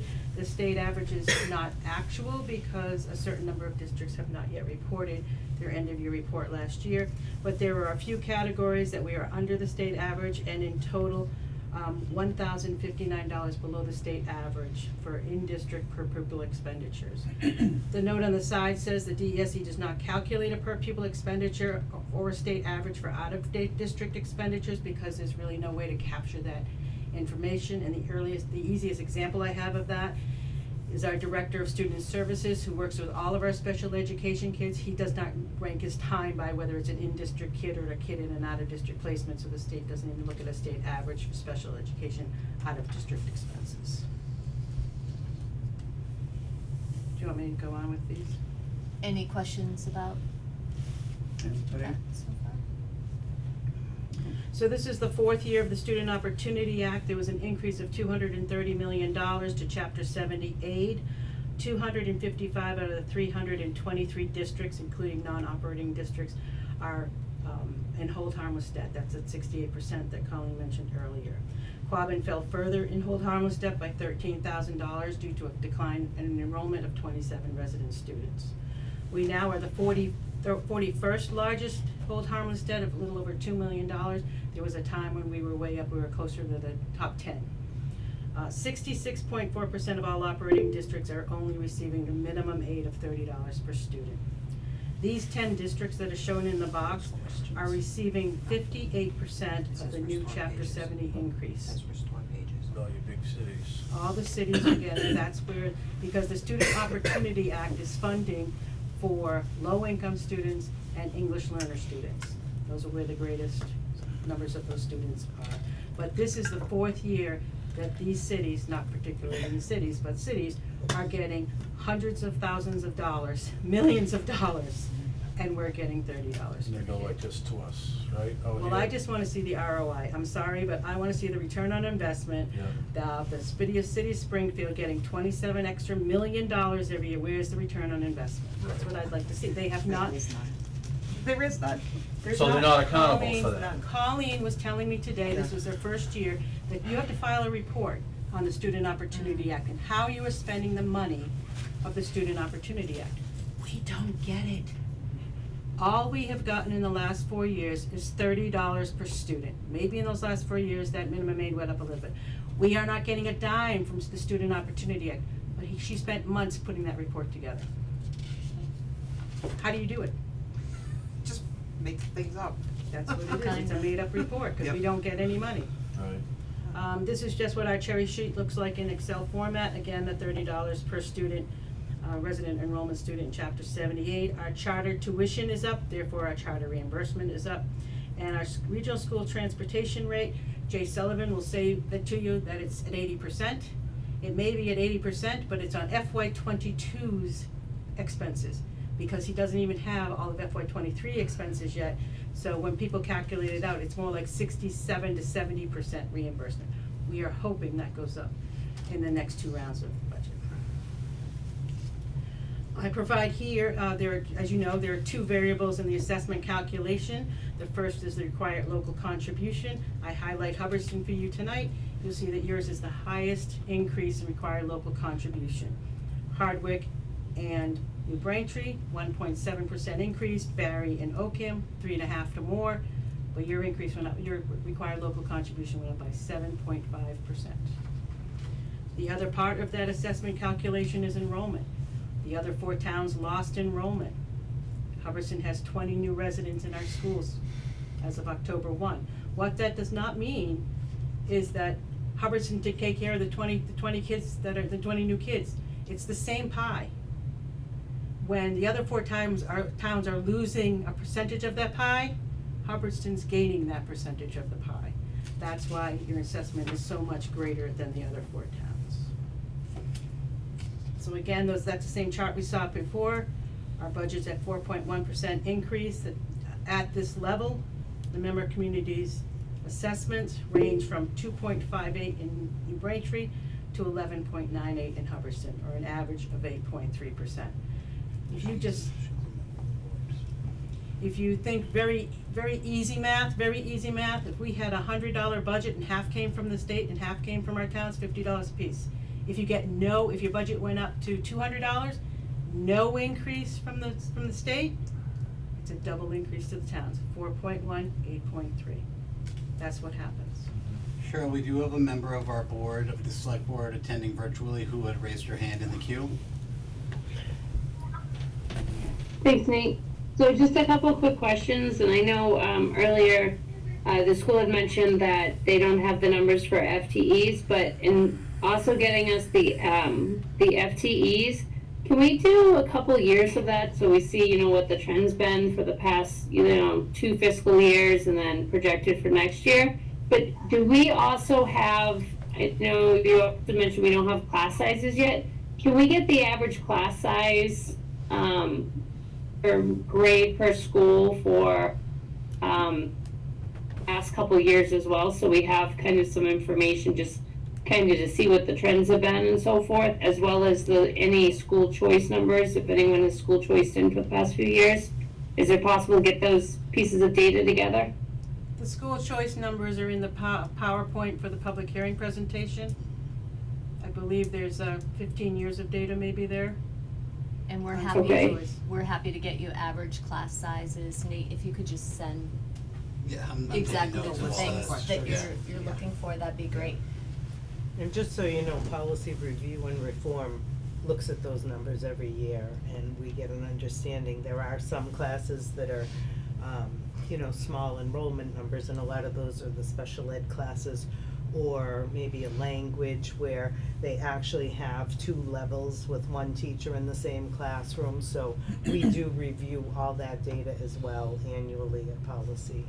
So, may I ask a question, please? I don't know who it's directed to. So, when you have every school lost students, every district lost students except for Hubbardston, we went up by 20. And when you take the number of lost students, does that correlate to FTEs? Not always. So Okay. what's really tricky about being a rural and a regional school district is that a lot of times when we lose those students, they're at different grade levels or different schools. Okay. And so trying to find some way to combine that is challenging It is, for yeah. it to result in a full FTE. Okay, thank you. Yeah. Because you gotta think about it, you got 27 students over the whole district. Right. So it takes time, and Cheryl every Yeah. year does present Yeah. that in our enrollment. Yeah, I didn't know how it Every correlated to the school system, I'm not in that area, so. No, it's good for you guys to understand.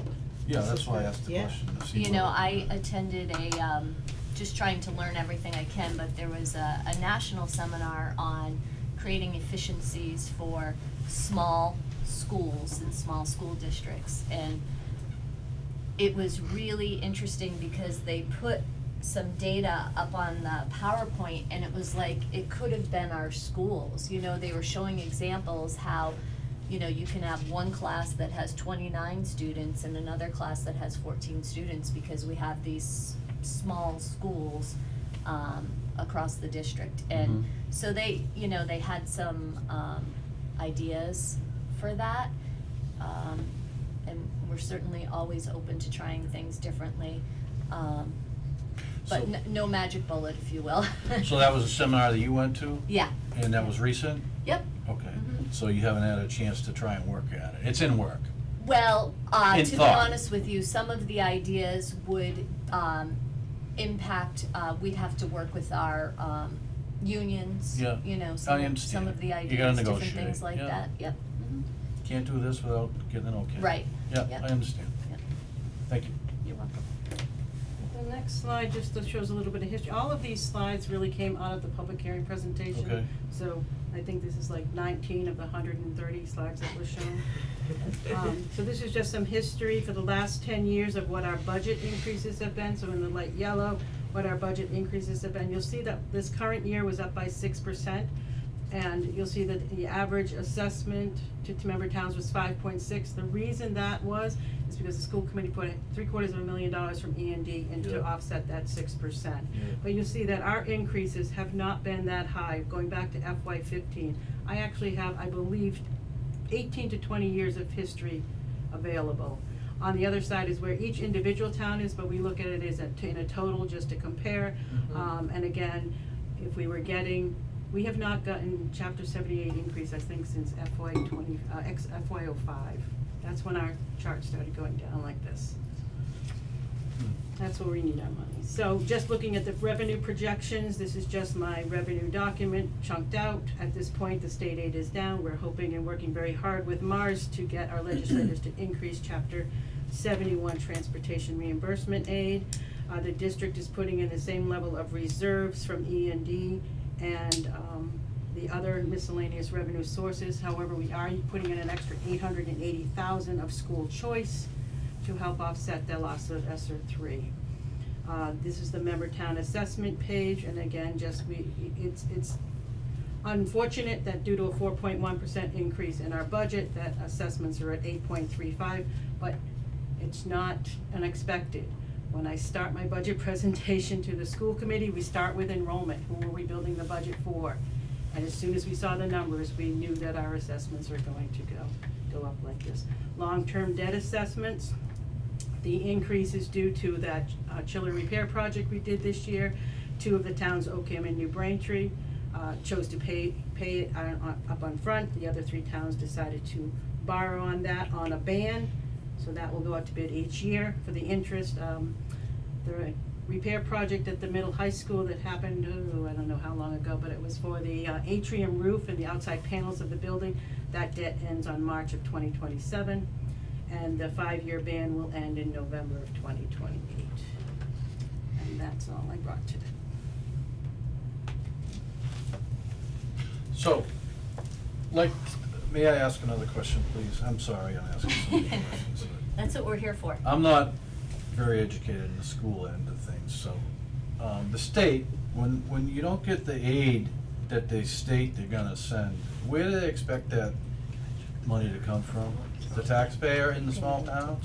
That's what's happened. Okay. That is what happens in a regional school district. Okay. And it's not that they don't send what they say they're gonna send, they say they're not gonna send it up to begin with. Okay. So, the well's running dry, the taxpayers are running dry. I mean, just like that, they just offered to, a lot of towns increase excise tax. I'm like, I mean, what are you, they're killing people here. That's all I need to say. It's nothing against you, I'm fed up with the state right now. That wasn't quite a plan. Although they got plenty of money to spend on other things, we can't get our school budget covered by what they say they're gonna pay, so, and When this, transportation. in my opinion, when this really started, was when the governor at the time decided that schools were going to pay for services such as speech, OT, PT, mental health issues. Those used to be paid for by the Department of Mental Services or Health or whatever, all those services. But they transferred them to schools, and they said that they increased aid for schools. Yeah, they increased aid, but we brought on much more expense. Right. Putting those services into place. Correct. That's when this downfall happened. Okay, and how long ago was that? I believe it was under Mitt Romney. There you go, there's your answer. Hey, Cheryl, can you please speak to, I was at a meeting maybe a month ago where you spoke about what the school was doing with the rural school aid and the increase that was not as large as we necessarily wanted it to be, but that it was going to offset the loss of ESSER funding. Maybe I can just speak to that. Actually, I'll let the superintendent speak to that. Oh, okay, good. I'm trying to get better at this, so Cheryl's letting me practice, but she'll probably have to jump in. But we are using, about 480,000, am I right, Cheryl, on that amount? Of our rural school aid, to offset, some of our positions that are funded through school choice this year, so that we can increase our school choice reserves for next year, is that correct? And then we're also using, some of the remainder of the money to pay for some capital projects. We have flooring projects across all of our buildings. We talked about the air filtration system in the middle school. So that's how we're using that money, so that we don't have to go to towns and ask for more capital project funding, and also so that we can hopefully tuck away some money to help us, pay for the budget next year.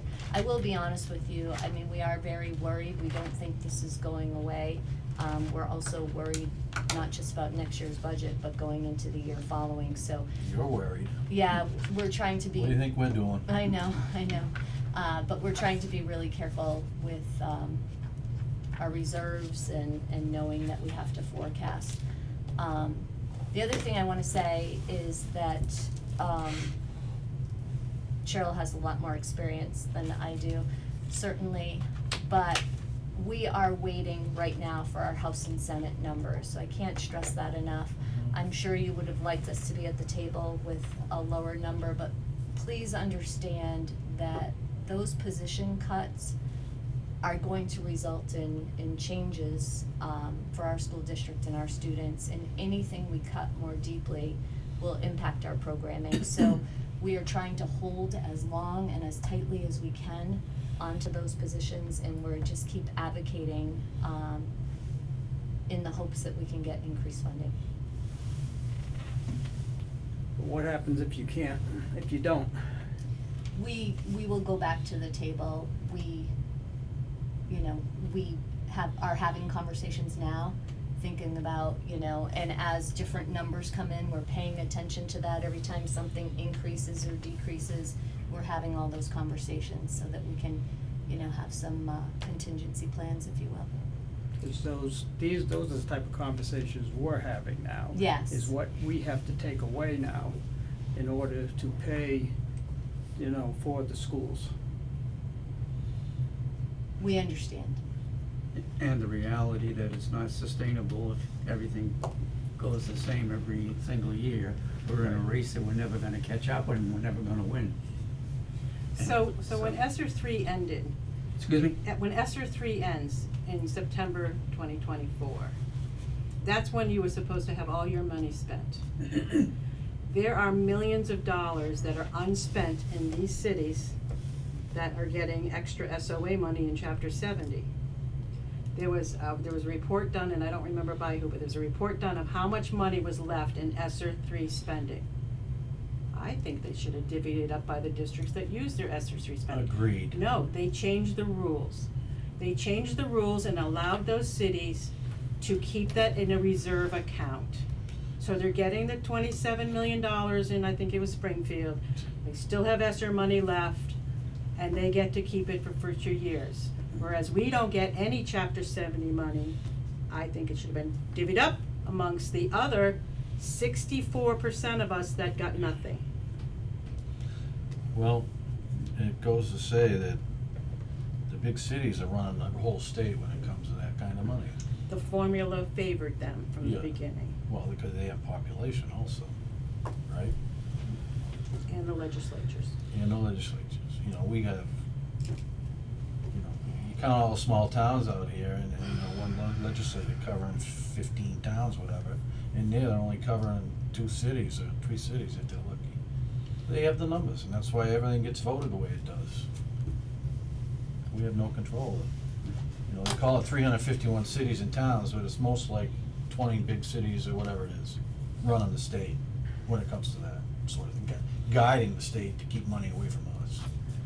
Not that that's their intention, but it seems like they always get the dough they want in the big cities, and we get crapola. So, I guess everyone here knows my shtick, so I'm gonna do that whole deal. We are, as a whole, and I can speak with the select board and as a town administrator, we are very supportive of the school.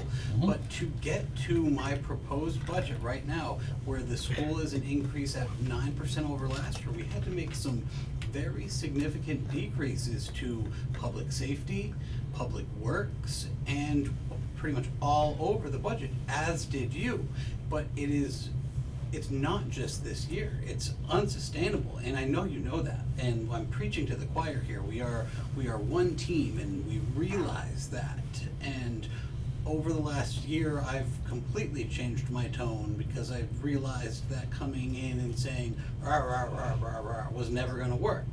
So, but what do you suggest doing? Like, we support schools, but also The 11.98 is not doable.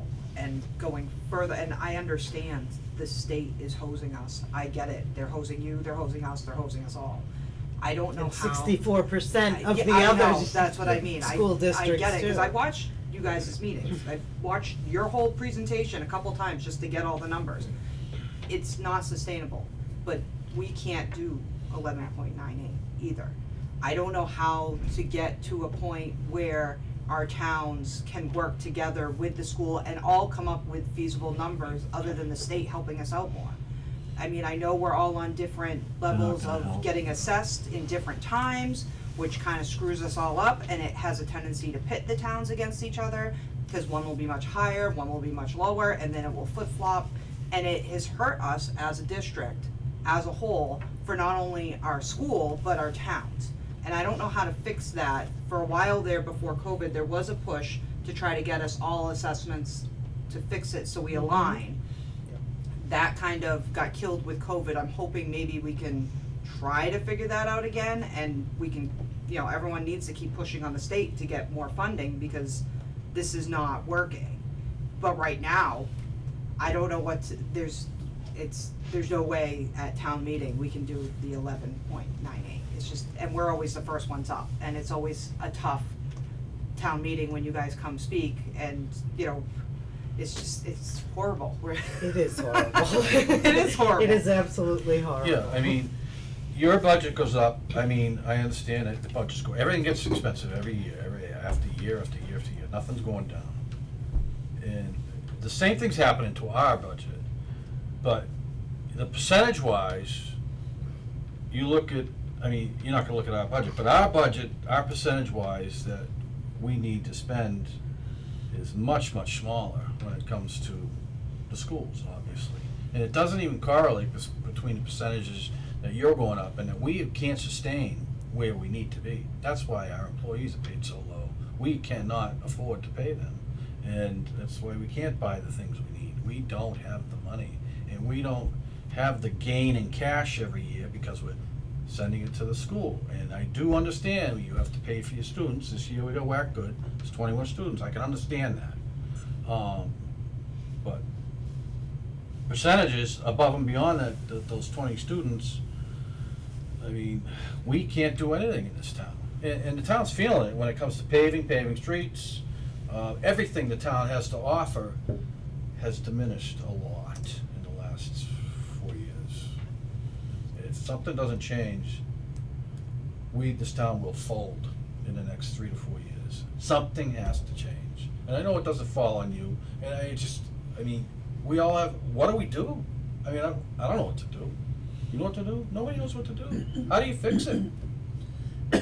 Miracle? Well, those are few and far between. I did attend a conference last fall for the school committees and superintendents, and we are not alone, you're No. right. But nobody's listening, so. I hate, I I've know. already told the story twice today. I was up in Hooksett, New Hampshire yesterday, and there happened to be a select board member sitting behind me in a seat. And she was talking about the same issues we're having here right now. And that Hooksett's pretty well-to-do up there. Mhm. Same problem. And Cheryl also has slides that she shows the amount of state aid and how it is completely flipped. Is it 20 years or Yeah. 10 years, Cheryl? 20? Might only show You mean flip going that way? The state used to pay, Yeah. you know, the giant portion, and Yeah. now it's the towns, and with no relief and hold harmless debt. I mean, and that's why Well, I I see tried to 75 explain to you million a at that week right now meeting going that to other things that, you know, we could, Hubbardston even a was- million of with it the our way 20 would be kids, it made a nice. big difference because all the other towns had declining enrollment, and that puts us overall as a district, we Yeah. have declining enrollment, but Hubbardston was gonna get hit. I mean, you were over 7%, your required local contribution before any increases, Right, so. and it's, And I knew that, and that's why I tried to at least give you that information the day you joined us, actually. You know, that's a number we can't really control. We But, can't control students, you know, they do, the amount of they do students. Do you wanna hear what projections, the and legislature Hubbardston may love exceed to. Barry What I just in learned, coming I just years learned with this week. students, so We will. we need to be We will. prepared for that. So with the SOA Act, it was passed 4 years ago. Yeah. Actually, it was passed 5 years ago, they didn't put it into place the first year. They had a new definition of low enrollment in students, and they were called disadvantaged students, DISECO, what do they call it, disadvantaged economically? Okay, they had a definition of what that meant, and a dollar value that went with that in that state. The governor changed the definition this year, as part of the budget, changed the definition. If I can find the article, I'll send it to you. So now, they used to be, if the family was 133% below the poverty line, it was changed to 127%. And what did that do for districts? Districts that were in a low income category here, and if you were in my public hearing presentation last year, I had all the different categories of low income students and the amount of money that went with those students. If they were in category 7 last year, and they dropped to category 6 this year, they lost millions of dollars. So that's, Because the business minister's like, how many of you lost this money? How many of you lost this money? So all of us went and checked our records from last year. What low income category were you in last year? What low income category you were in this year? We stayed the same, but some districts went up a category and lost millions of dollars, and nobody knew it until we got the cherry sheets, and when we went through them, and they're like, how did this happen? They changed the definition. So is that something we can battle in potentially this year's budget by having a member of the legislature potentially propose turning back the decision? Or like, I know. I'm not gonna even try to think that I know what the legislator does and how we get it fixed. I don't know. But I do know that MASS, MARS, and MASBO are all working towards getting us more money. And no one any more than MARS, Mass Association of Regional Schools. They're fighting for us to get that reimbursement aid. The superintendents are fighting to get it.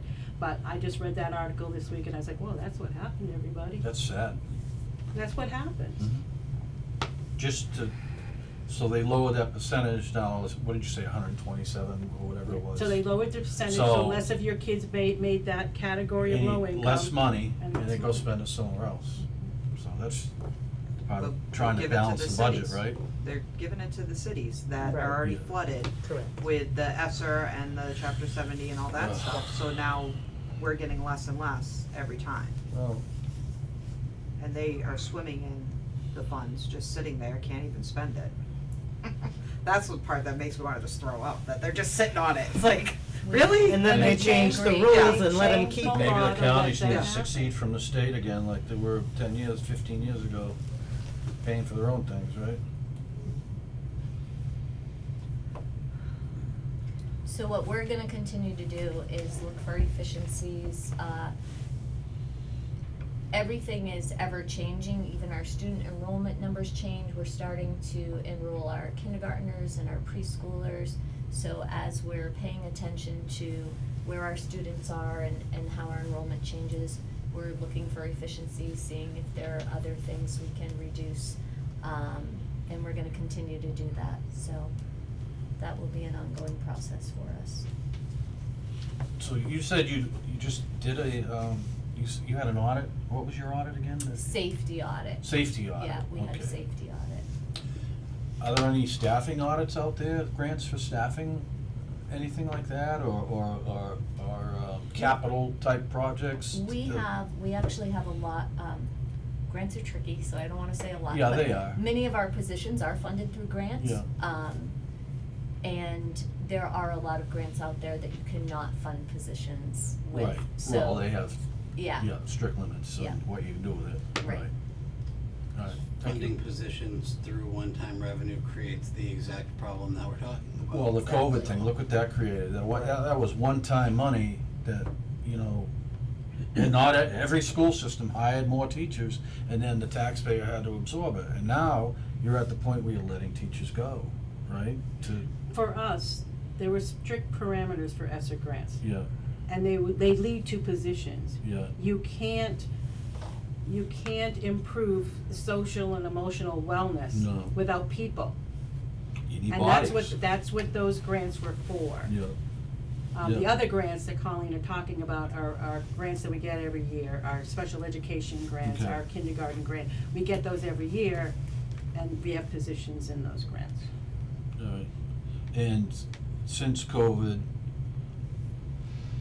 it's a lot worse than it was than prior to COVID, obviously, right? With the mental health, well-being, Yes, our student needs are significantly so greater. all that COVID money, all it did was basically create a problem, right? It's Well, worse now the now than it funding was, went away it's and- worse now that the funding's gone, right? So obviously it created an issue. There's still issues and needs Right, there, but right. they're taking away the funding now. Right. They think it's all set. Yeah, they think everything's good. So It's we like- cut it's the like programs we The could. money was like a Band-Aid over a wound, Well, and right. it hasn't healed yet, so. It's not gonna heal, it's not gonna get better. Uh, Well, the more we push on technology, the worse our kids get. And I've had this conversation with Mark a few times and a few other people. And I see it coming through, it's gonna be talked about in October, but the cell phone policy and also the amount that these children are on a computer. We have a generation that has been tested with not only social media, but also just the amount that they are on technology. And I'm telling you right now, that is what's screwing up all of our kids. Oh, yeah, it is. 100%. The amount that they're on staring at a screen, whether it's their computer for school, or their cell phone for fun, or looking up stuff, cause they look up stuff on their phones too. But the whole fact is the amount that they are literally, I've watched it, cause I have such a range and age of children, and my oldest was like starting it, and I'm like, whoa, let's pull this back. And now my younger ones, the amount, and the kids that they're in school with, the amount of issues, it's very real, and I'm telling you, it's because of the amount of technology that these kids are on constantly. All their schoolwork is on the computer. Everything they do is on a computer or it's on a phone, and they're staring at it all day long. They're being bombarded, let alone on the social media that they don't know how to deal with because they're mentally not capable of dealing. Most adults can't deal with social media, let alone a teenager that can't process this information. And I'm a firm believer, and I know a lot of people hate it when I say this, take away the damn cell phones. Mhm.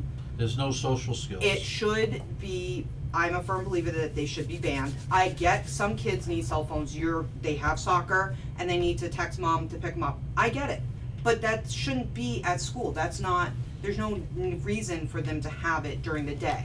They need it when they need to be picked up for whatever, or to tell their parents whatever the emergency, the issues of the day, but there's no reason for them to have it in the middle of class. And I do have kids up at the high school, and they don't have cell phones because I am that parent that refuses to buy their kids cell phones. And they will tell me that even the teachers sometimes, depending on the teacher's class, and I don't wanna throw anybody under the bus, but they will be on their cell phone. So it's a problem, and it's being led by example. So we're teaching our children to just, this is what we do now. It's the same thing with nobody sits at the dinner table and eats anymore. Everyone goes to their own little corner and eats in front of their computer. It's the same thing, whether it's at home or at school.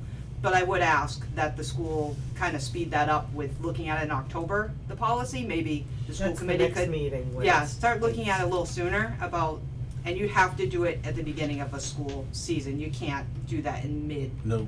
There's no way. You can be like, oh, by the way, January, we're gonna go no cell phone. We have a speaker coming, her name Yes, is I Lynn saw that. Lyons, on April 10th. I encourage anyone and everyone to attend. Her message is very clear. She agrees with you very much, Katie, but she says we have to start much younger. So Yeah. our target audience isn't actually the parents of our high schoolers, it's the parents Grade of our school. elementary students. And so we are working on this. I don't want you to think that it wouldn't be implemented until October. We know that transition is a tough time. That's what we were faced with last year. We applied for a cell phone grant. Here's a Yeah. perfect example. We got one, but we didn't get it till November. Yeah. Not a lot you Yeah, can no. do in No. November. So we'll be working on that plan over the summer. Some of the greatest resistance is from the parents. Yes. I You know, I agree. mean, that's a major issue. I agree. Ed, I'm not sure what we're talking about now, but. Social emotional help. I mean, which you know, we're is talking about a total. budget here that's non-sustainable, and the cell phone talk is great and good, but I think we need to reel it into the budget. Well, that has and to how do we with the can pay budget. this. Because their money, a lot of their money gets sucked up with social emotional help that I they have to understand that. pay. That's where that came from. But if the money isn't there, it can't get sucked up. It's forced. So, I mean, you're proposing a number that Nate has said is not sustainable. We put out a number that we think we can deal with, and we're just too far apart. So where do we go from here? What do we do on that particular subject? So what we're going to do, as I stated, is we're looking at our numbers, we're looking at changes, we have different bids out, things like that, and we have to evaluate that. Our student numbers are in flux all the time. Okay. We're And waiting is there a for our time frame for that? House, we're waiting for the House and Senate budget numbers to come back, cause they typically come up at a higher level, is my understanding. And that's, that's what we're waiting for now. In the meantime, we're working on those efficiencies, and we'll be going through that process. So you're doing another iteration of your budget? We intend And we'll be to. coming back with yet another number? We would imagine that would happen because we believe the House and Senate numbers are going to change, and we will have different increases and decreases along the way. And And you we want to be responsive to that. Right, and you have no specific time frame for that? So 48% of our income comes from the state legislature. In history, I've been doing this job for 29 years, the governor's budget comes out with the lowest numbers. We expect, and we're working hard, 3 organizations I spoke of are working hard to increase regional school transportation aid. We get that, that's a direct hit to your assessment. We are working on getting that $30 per student for districts that are at hold harmless status, up to $100. So we have organizations working on our behalf to raise the income. The House budget generally comes out the 3rd week in April. The Senate budget generally comes out the 2nd or 3rd week of June. One year it didn't come out till November. We were sitting in your library, in your school, waiting for the numbers, and you were in town meeting, waiting to vote, but we were waiting for the numbers to come so I could plug it in and go. So it's not up to us, it's when the Yeah. legislature comes out. If they don't match, if the House and the Senate numbers, it doesn't matter what the governor has done now. Yeah. If the House and the Senate numbers for Chapter 78 and regional school transportation do not match, it goes to conference committee. That goes well into June. Okay. So as soon as we get new revenue numbers, we call a meeting, we go through it with the school committee, what those revenue numbers mean to us. At the same time, we're making adjustments to expenses, and we will know where we are. So if everything goes according to plan, I think I heard the 3rd week of April and the 2nd and 3rd week of June. We will be able to adjust a little bit of our numbers as well as those different budgets come out. But unfortunately, the condensed committee version of the budget usually comes out a couple weeks after our town meeting. I ask you a question? Yeah, you're making me laugh, raising your hand. It's like I'm a teacher. Mr. Chair, after my question, if we could please open it up to the 5 or 6 people that are Oh, sure. attending virtually, but I did want to bring up 2 things. One, I have personally the privilege of working with 2 students on political projects in the past 2 weeks. One was about the Ware watershed, and one was a affordable housing project. The students were smart and engaged, and we really appreciated it. The planning board chair and myself met with one yesterday on the affordable housing and one last week. So I think that was really cool to see, and it was wonderful to be able to work with them. Could you say what grade they were in? Seniors. Well, it's for global politics, the Yeah. 11th grade class, but yeah, one's a senior, one I think was a junior, wasn't? They were both seniors. They were both seniors, Yeah. there was a junior that went to the library committee for something else too. So there's 3. I did not know that, but no, it was a wonderful experience to be able to work with them. I hope we get to do it in the future. Also, and this does tie directly into the budget, has there been a discussion or a schedule or a thought process on how we're going to deal with the upcoming renewal of the regulatory documents, the bylaws and those type of documents? The regional agreement? Yeah, the regional agreement. So, our school committee has been talking, the regional agreement is up The leases. I'm sorry, the leases are up, the regional agreement is up the following, no. Regional agreement Sorry. does not have a deadline. Oh, okay. But they've been talking about the lease agreements, I think they're going to bring it to a subcommittee.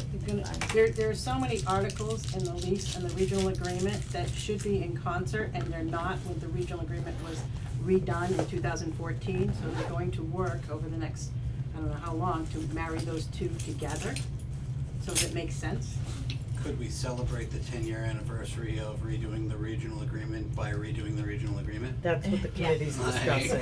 We actually are currently scheduling, the school committee asked that we schedule time with MARS, that's the Regional School Association, to work with our school committee members to understand our existing regional agreement so that we can move forward, as Cheryl's talking about, to have better alignment.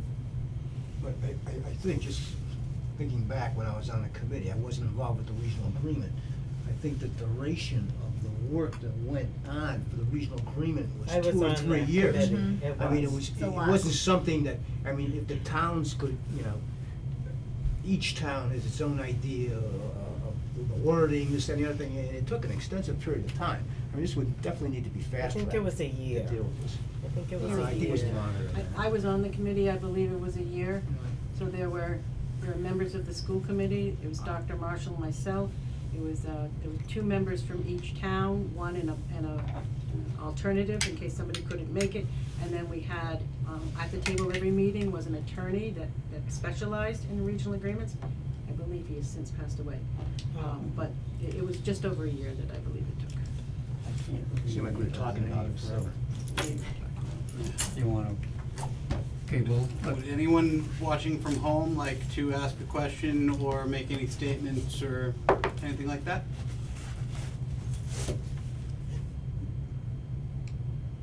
Looks like we're good. All set, thank you. that's one.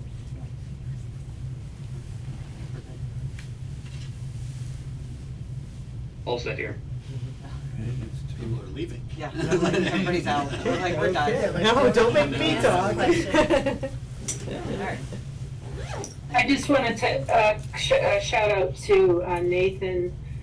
Obviously, the numbers are shocking when we see the charts that show the allocation to Hubbardston versus to the other towns. And I think for the people that see that for the first time at a town meeting or a special town meeting, it's, you know, the reaction is not coming from a place of being educated about what the facts are. So I think, again, Nathan, I don't remember the name of the document that you prepared to help people understand what the different options are for us to manage our town budget in terms of debt exclusion versus overrides, et cetera. But clearly, all of this is a massive undertaking on your part outside of what I've seen in my 35 years in town. So I really appreciate you putting the effort into that and helping. And I, you know, obviously sessions like this are helpful for the citizenry to have the option to be educated about what both the schools are doing and what our town is facing in terms of managing against, you know, a wall, if you will. I mean, we're gonna have to do something if we value education, and it's clear that the schools are doing what they can possibly do.